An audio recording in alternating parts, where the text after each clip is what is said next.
करे लीला वाले बहुत परेशान। तो एक अच्छे मोटे ताजे व्यक्ति एक हलवाई की दुकान खोले थे, हलवाई थे, मीठे की दुकान खोले हुए थे। सबने सोचा इसका शरीर अच्छा है, चलो इसको आज रावण बना दो, एक दिन का काम निकल जाएगा और क्या है। उनके पास गए, कहने लगे चलो भाई आज थोड़ा रामलीला में काम कर दो। कहने उसने कहा मैं क्या जाना, बता देंगे सब, चलो चलो कोई बात नहीं। अब बाणासुर का अभिनय करने वाला कोई चतुर व्यक्ति था।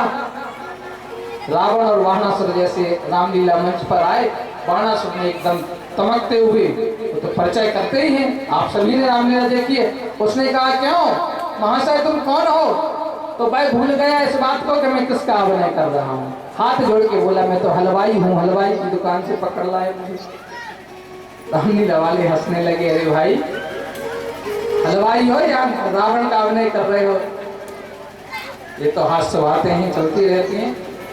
लेकिन बम्बई छापा रामचरितमानस में ऐसा है कि रावण और बाणासुर आए, वहाँ उनकी कुछ चर्चाएं हुई। उसके बाद में कई जगह ऐसा भी लेख है कि रावण ने प्रयास ही नहीं किया धनुष उठाने का, वहाँ सिर्फ माथा टेक के वापस चला गया। और एक जगह ऐसा भी लेख है कि उसने धनुष को उठाया, उसके नीचे उसकी उंगली भी दबना बताते हैं, उसका हाथ दब गया, जिससे उसने समस्त अपने बल के द्वारा प्रयास किया हाथ को निकालने का, लेकिन नहीं निकाल सका। तब राघवेंद्र सरकार ने उसके पास में जाकर ताली को बजाया, ऐसी ताली ठोकी, उसकी हाथ धनुष के नीचे से अलग हो गया और अपने बल का वर्णन करने लगा, अरे मैंने अपने बल के द्वारा हाथ को निकाला। एक जगह एक रामायण में लेख है, बम्बई छापा रामायण में, कि हस्तरेखा भी देख के वो यहीं जाता है राम जी की। कहता है मैं आपकी हस्तरेखा देखूं। राघवेंद्र सरकार ने आदेश दे दिया देखो, क्योंकि रावण को अच्छा विद्वान पंडित भी मानते और फिर भी ऐसा नहीं है। रामचरितमानस में रावण का भी महत्व है। यदि रावण नहीं होते तो राम कहां से आते?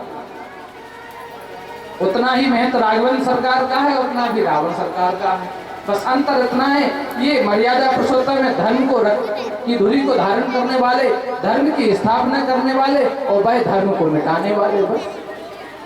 लेकिन रामचरितमानस में व्यक्ति दो ही होते हैं तभी कोई बात बनती है। राम ही होते और रावण ना होते, तो रावण ना होते तो भगवान राम का अवतार ही नहीं होता। तो इस प्रकार से रावण बाणासुर इत्यादि सभी देवता पधारे और राजा महाराजाओं ने अपने बल के द्वारा धनुष को उठाने का प्रयास किया, प्रतिज्ञा चढ़ाने का प्रयास किया, लेकिन न कर सके। अब उस घड़ी को देखते हुए महाराज बहुत कष्ट होने लगे। यहाँ तक हुआ कि भूप सहस रस एक ही बारा और लगे उठावन टरह न टारा। 10,000 राजा धनुष को उठाने का प्रयास किया, लेकिन धनुष को नहीं हिला पाए। तिल भर भूमि न सकेऊ छुड़ाई, माने प्रतिज्ञा चढ़ाना और तोड़ना तो दूर की बात, एक तिल भर भूमि भी पृथ्वी से धनुष को नहीं हिला सके। अब महाराज विदेह बहुत दुखी होने लगे। अब महाराज विदेह ने सोचा कि काम हो तो सकता है, लेकिन राम जी महाराज खड़े हों तब, और राम जी महाराज खड़े तब कब हों? जब लक्ष्मण जी खड़े हों तब तो राम जी खड़े हों। भाई झंडा तो जब लगे जब डंडा हो। राम नाम का झंडा लगना है, लेकिन डंडा तो है ही नहीं। डंडा कौन? लक्ष्मण जी महाराज तो विराजमान हैं, और लक्ष्मण जी खड़े हो जाएं तो राम जी महाराज भी खड़े हो जाएं। अब उन्होंने सोचा इन्हें खड़ा करने का क्या उपाय है, तो भाव देते हैं, संत जी कहते हैं कि लक्ष्मण जी की ओर निगाह करके महाराज विदेह कहने लगे, अब जन को माथे भट मानी और वीर विहीन मही में जानी। रोष में कह देते हैं, और दृष्टि किधर है उनकी? देखते लक्ष्मण जी की ओर है कि असर पड़ रहा है कि नहीं हमारी बात पर। जो जनते हो, जो यदि मैं ऐसी जानता कि पृथ्वी पर कोई वीर नहीं बचा तो प्रतिज्ञा नहीं करता। यदि मैं प्रण को तोड़ता हूं तो अपयश होता है, और प्रण नहीं तोड़ता तो पुत्री कुंवारी रहती है। महाराज विदेह रोने लगे, नेत्र सजल हो गए, बहुत कष्ट हो रहा है उनकी अंतरात्मा में कि आज मेरी पुत्री बिगड़ विवाह की रह जाती है। और जिस पिता की पुत्री का विवाह ना हो सके, घर में सियानी पुत्री हो तो पिता के लिए बहुत कष्ट होता है कि कब मैं अपनी पुत्री के पीले हाथ कर दूं। लेकिन महाराज विदेह रोने लगते हैं। मैंने ऐसा सोचा नहीं था कभी अपने जीवन में कि पृथ्वी पर कोई वीर नहीं बचा। अब अपने आप को कोई वीर मत कहना, आज से कोई योद्धा मत कहना। अब तो साहब लक्ष्मण जी इस बात को सहन नहीं कर पाए। महाराज विदेह की भी तो निगाह लक्ष्मण जी पर टिकी हुई थी कि ये खड़े हो जाए। और होता ही है, अव्यवस्था समाज में कब फैलती है? अव्यवस्थाएं समाज में कब फैलती हैं? जब फैलती हैं जो कार्य जिसके बस का होता है करने का, वो करना नहीं चाहता, और जिसके बस का हो नहीं सकता वो करने को तैयार खड़ा।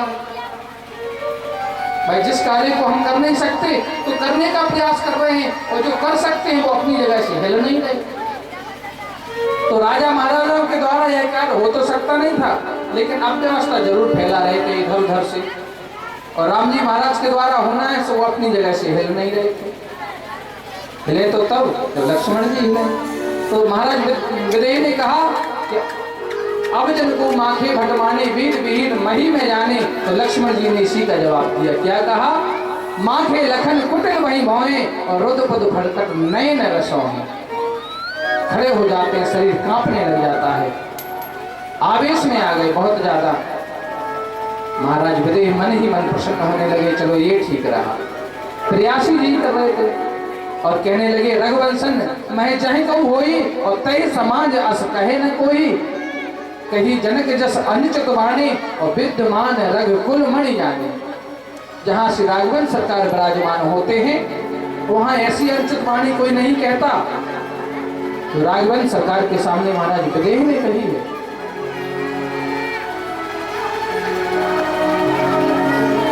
कहना रघुवीर लगे वचन जनवान। राम जी के चरणों में शीश को नवाकर लक्ष्मण जी बोलने लग जाते हैं। और इतना भी नहीं, इतना भी बोले कि प्रभु की जोर और अनुशासन पाऊं तो कंदुक इव ब्रह्मांड उठाऊं। यदि राघवेंद्र सरकार की आज्ञा हो तो इस धनुष की तो बात क्या है, मैं पूरा ब्रह्मांड को उठाकर फेंक दूंगा। और ऐसा कर सकते हैं, शेषनाग है। लेकिन किसी ने कहा कि प्रभु आप कहाँ रहोगे, फिर ब्रह्मांड में तो आप बैठे हो। लेकिन आप इसमें कुछ भी कह देते। जब हमें गुस्सा आ जाती है तो ये ध्यान नहीं करते हम क्या कह रहे हैं। दो आदमी आपस में लड़ रहे थे, उसने कहा मैं ऐसा घूंसा मारूंगा तेरे 32 टपक जाएंगे, पूरे 32 के दांत तोड़ दूंगा। सामने वाला बोला तू नहीं शांत रह, मैं ऐसा मारूंगा कि तेरे 64 टूट जाएंगे, 32 दूनी 64। वो कहने लगा अरे मूर्ख तुझे पता है। तीसरा खड़ा था, उसने कहा अरे मूर्ख तुझे पता है 64 दांत कहीं होते हैं किसी के मुंह में? बोला मुझे पता था कि तू जरूर बोलेगा इसके बीच में, इसीलिए तो 64 कहा था कि 13 और इसके मिला के हो जाए। तो जब आवेश आ जाए तो फिर बोलने का ठिकाना नहीं रहता। क्रोध में क्या कह रहे हैं?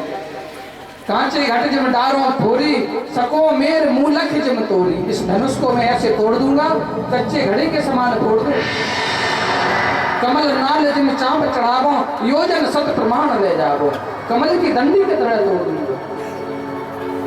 लेकिन कब? जब राघवन सरकार की आज्ञा हो तब। अभिमान से नहीं, मैं अभिमान से नहीं कह रहा हूं। यदि अभिमान से कहते तो ऐसा नहीं हो सकता था। अभिमान से नहीं, बाद में कहते हैं यदि राघवन सरकार की आज्ञा हो तो।